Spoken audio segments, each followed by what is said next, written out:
ഇവിടെ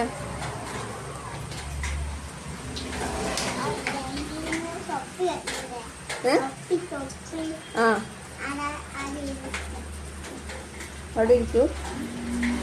ജാനുവരി സ്കൂളിൽ കഴിഞ്ഞ് വരാൻ കുറച്ച് ലേറ്റ് ആവുക. ഒരു 3:30 സ്കൂൾ കഴിഞ്ഞാൽ അവൾ 4:30 ആകുമ്പോൾ വരാറുള്ളൂ. അപ്പം ഞാൻ ചോദിച്ചു അതുവരെ എന്താ ചെയ്യുക, എവിടെ ആയിരിക്കും എന്നൊക്കെ ചോദിച്ചപ്പോൾ എന്നോട് പറയാം, ഫസ്റ്റ് ഡേ സ്കൂളിൽ ഫസ്റ്റ് ഡേ ഉണ്ടെന്ന് കുറച്ച് തൊപ്പിയൊക്കെ വെച്ചൊരു സ്ഥലമുണ്ട്, അവിടെയാണ് ഞാൻ ഇരിക്കുകയെന്ന് എന്നോട് പറഞ്ഞു കൊടുക്കുമായിരുന്നു. ഇത് സ്കൂളിൽ പോകാൻ വേണ്ടി ഇറങ്ങിയ അപ്പം മഴയുണ്ടായിരുന്നു. അപ്പം ആ ടൈമിൽ കുറച്ച് അവിടെ കുടയെടുത്ത് കളിക്കാൻ പറ്റുന്നത്. പിന്നെ അവൾക്ക് യൂണിഫോം ഒന്നും ആയില്ല, കുറച്ച് ഡേയ്സ് കൂടി കഴിഞ്ഞാലേ യൂണിഫോം കിട്ടത്തുള്ളൂ.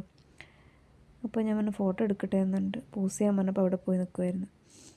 അവളുടെ ഫേവററ്റ് കാർട്ടൂണാണ് പെപ്പ പിഗ്. അപ്പം പെപ്പയുടെ കൂടെയായിരുന്നു വാങ്ങിച്ചത്. എന്നിട്ട് നമ്മൾ ബസ്സല്ല ഓട്ടോ കയറാൻ പോയി.